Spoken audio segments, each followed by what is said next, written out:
Hi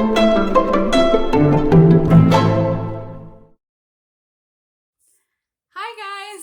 Welcome to the Babbling Bee, and today's video is going to be the first in hopefully a series of very casual, very chatty videos in which I kind of document my experience of reading The Lord of the Rings by J.R.R. Tolkien, which I am currently trying to start for the first time. I've read The Hobbit, but yeah, I have struggled to make it through Fellowship twice, but third time's the charm, apparently. And I just think that the Holy Spirit of Middle-earth is with me right now and providing me with many amazing sources of inspiration. And I'm just having a good time reading this book, which is something that I was starting to wonder if it would ever happen for me. So I'm very relieved and excited, and I thought I would just talk to you a little bit about my thoughts on reading Fellowship so far, and hopefully I'll just continue to do these little chatty Lord of the Rings reading videos throughout my experience of reading the series. These will contain spoilers for both the films and the books, so if you are wary of those, then you can now be ware, as it were.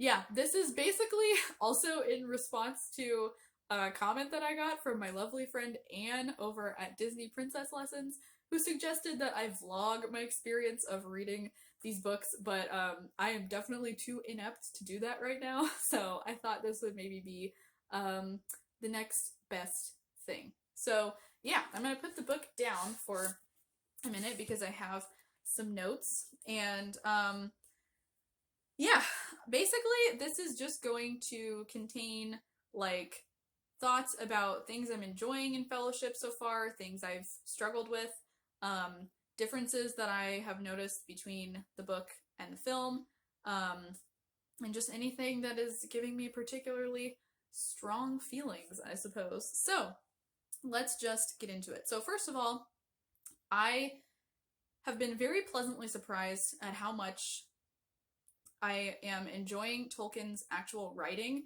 this time around, which is something that I have struggled with in the past, and I felt very, like, pompous and virtuous about that once I found out that, you know, about Tolkien, like, inventing languages and then translating them in this series. I think I allowed that to make me feel like I just couldn't ever possibly get into his writing because he was just in it for the languages. But I think that was unfair, and I'm actually now finding that that is not true, much to my own surprise.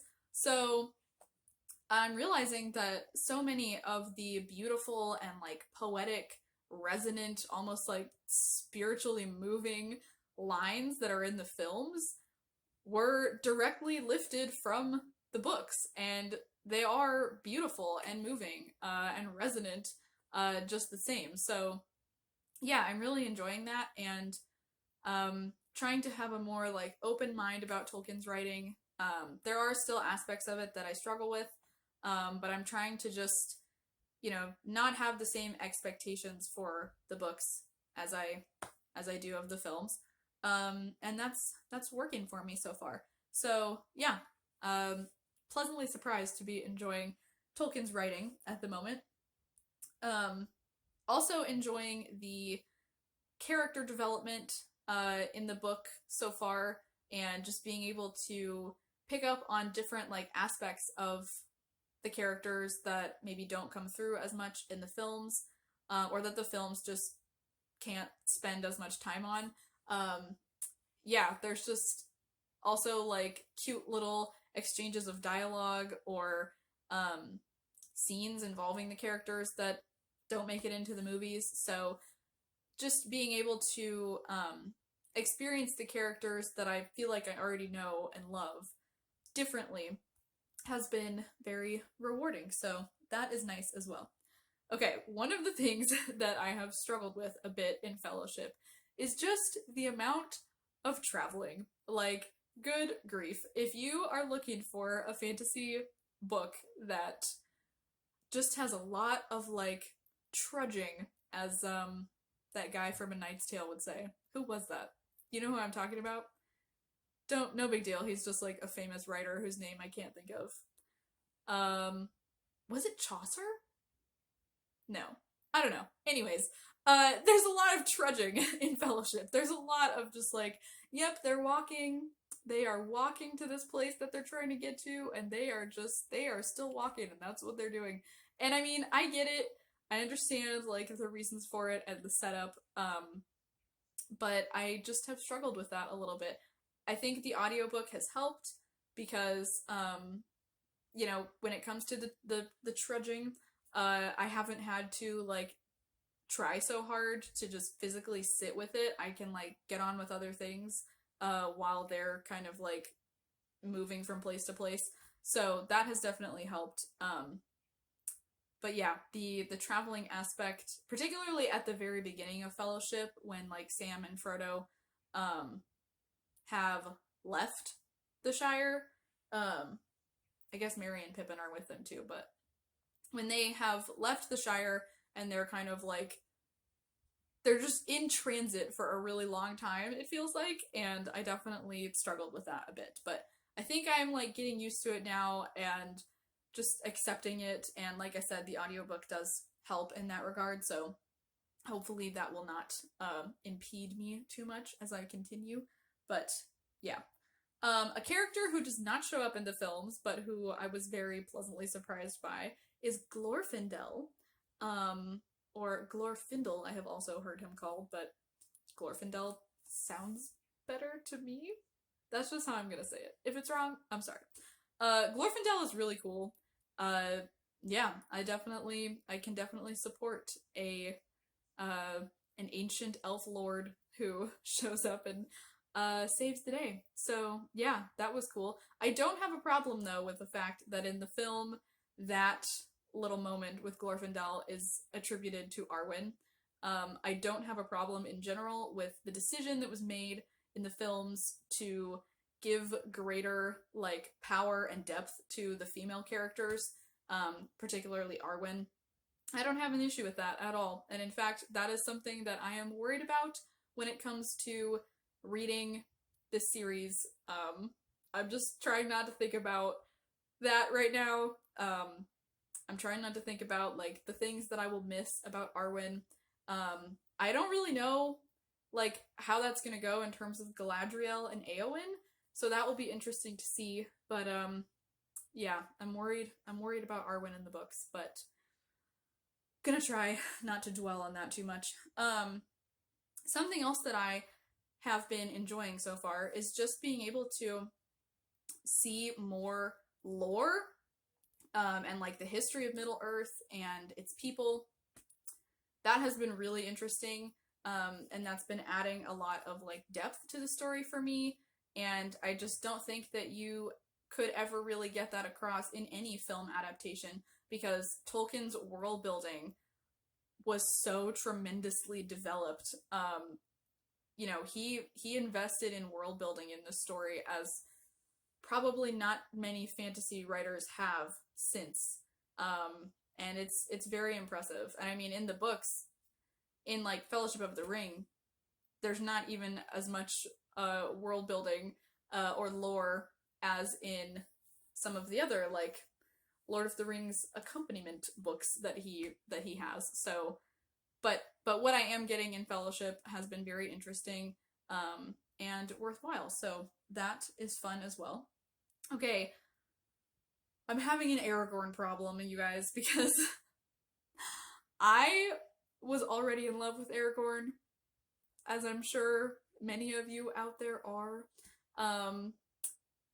Yeah, but he is, like, even cooler in the book, and he's even more, like, attractive in the book, because he's so, like, wise beyond his considerable years, and strong, but also very gentle and compassionate and thoughtful, and, like,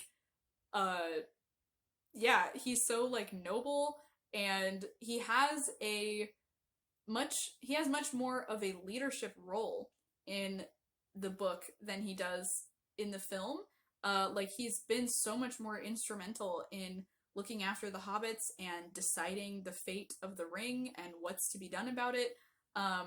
He's really, like, on the same level as Gandalf, in terms of, like, influence and, like, intellectually, in the book. So that has been very interesting, to note, but also, you know, I didn't need there to be any more qualities about Aragorn that are, like, excellent and praiseworthy and attractive, and now here we are, and I just have to deal with that. So, okay. Something that I am super thrilled about is the fact that I have officially now made it through the Council of Elrond. I was dreading the Council of Elrond. I had heard from numerous people that it was very difficult and just long and very, like, trudgy, a very trudgy chapter, in which there is just lots of conversation that just continues and continues and continues, and that definitely is the case. My brother also counseled me that there's a lot of really interesting stuff in the Council of Elrond, that is worth reading and fun to read, and I found that that was true as well.